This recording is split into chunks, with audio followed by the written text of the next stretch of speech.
महाभारत के युद्ध में कौरवों की तरफ से लड़ा था भगवान राम का वंशज। इस घटना के बाद पांडवों से शुरू हुई थी शत्रुता। महाभारत के युद्ध को कौरव और पांडवों के बीच की लड़ाई ही नहीं समझा जाता, बल्कि इसे न्याय और अन्याय का युद्ध भी कहा जाता है।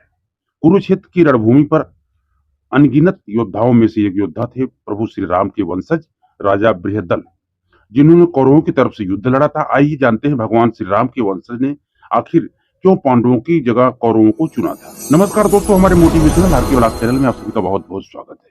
तो दोस्तों, आप लोग जो चैनल बनाए हैं, चैनल को सब्सक्राइब करके बेल आइकन को प्रेस करें और कमेंट में जय श्री कृष्णा जरूर लिखें।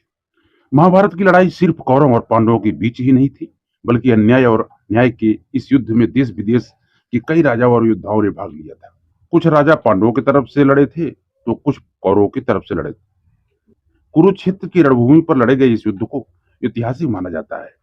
वहीं महाभारत के युद्ध को युग प्रवर्तक भी माना जाता है। महाभारत के युद्ध में श्री कृष्ण ने कौरव या पांडव किसी की तरफ से भी युद्ध नहीं किया था, लेकिन अप्रत्यक्ष रूप से श्री कृष्ण पांडवों के ही साथ थे। इसका कारण यह था कि श्री कृष्ण जानते थे कि कौरवों ने पांडवों के साथ अन्याय किया है।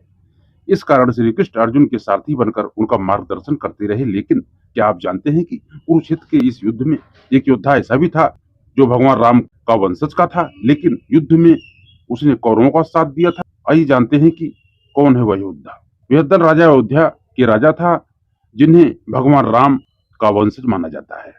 वह इक्ष्वाकु राजवंश के विष्णुतन्वा के पुत्र के रूप में कोसर राज्य के अंतिम शासक थे। कुरुक्षेत्र युद्ध में बृहद्दल ने कौरवों की तरफ से युद्ध लड़ा था। सभी के लिए यह बात बहुत हैरानी भरी थी कि आखिर बृहद्दल ने भगवान राम का वंशज होने के बाद भी कौरवों का साथ क्यों दिया था। विष्णु पुराण और भागवत पुराण के अनुसार बृहद्दल इक्ष्वाकु वंशज भगवान राम के पुत्र कुश के वंशज थे। बृहद्दल राजा राम के बाद 15वें राजा थे। बृहद्दल को इक्ष्वाकु वंश का अंतिम शासक माना जाता है। राम और बृहद्दल के बीच में 31-32 पीढ़ियों का अंतर था। माना जाता है कि बृहद्दल एक कुशल शासक ही नहीं बल्कि वीर योद्धा भी थे। बृहद्दल राजा को जब पता चला कि हस्तिनापुर के सिंहासन को लेकर कौरव और पांडवों में युद्ध छिड़ गया है, तो धृतराष्ट्र ने अपने राज्य के एक दूत को कोसर राज्य में भेजकर राजा बृहद्दल से कौरवों की सहायता करने की बात कही। धृतराष्ट्र के कहे अनुसार इस दूत ने राजा बृहद्दल को स्मरण कराया कि उन्हें कौरवों की तरफ से युद्ध करना चाहिए, क्योंकि भीम की वजह से उन्हें अपना राज्य खोना पड़ा था। इससे कई राज्यों में उनका उपहास भी हुआ था।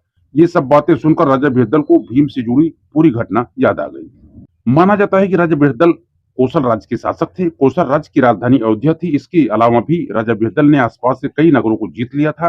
एक दिन राजसूय यज्ञ के दौरान भीम ने बृहद्दल को वशीभूत करके राजा बृहद्दल के एक शत्रु के साथ मिलकर उन्हें हरा दिया।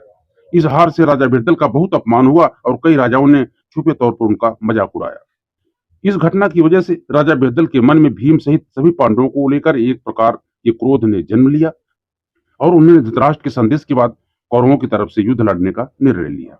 युद्ध के 13वें दिन जब अभिमन्यु चक्रव्यूह में प्रवेश करता है, तो अभिमन्यु बृहद्दल, द्रोण, कृपाचार्य, कर्ण, अश्वत्थामा और कृतवर्मा सहित कई कौरव योद्धाओं के साथ युद्ध लड़ता है। इस युद्ध में अभिमन्यु और राजा बृहद्दल के बीच युद्ध होता है, जिसमें अभिमन्यु के प्राणघातक तीर लगने से राजा बृहद्दल की मृत्यु हो जाती है। तो दोस्तों, हमने आपको बृहद्दल कौन थे और बृहद्दल क्यों कौरवों की तरफ से युद्ध लड़े और इसका क्या कारण था, मैंने पूरा आपको बताने का प्रयास किया।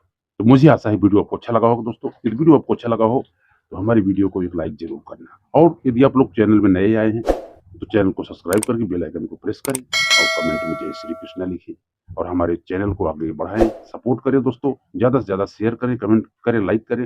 अपने दोस्तों में भी ये बात, बहुत सी ऐसी बातें हैं दोस्तों जो बीच बीच में खोज करके क्रिएटर लाते हैं और आप लोगों को बताते हैं। दोस्तों, एक वीडियो बनाने में बहुत मेहनत लगता है। आप लोग हमारे चैनल को सपोर्ट करेंगे तो हमारा वीडियो आगे जाएगा। मिलते हैं दोस्तों अगले वीडियो में। आप लोग खुश रहो, मस्त रहो, आनंद में रहो। यही हमारी दिल से सबके लिए शुभकामना है। जय श्री कृष्ण मित्रों।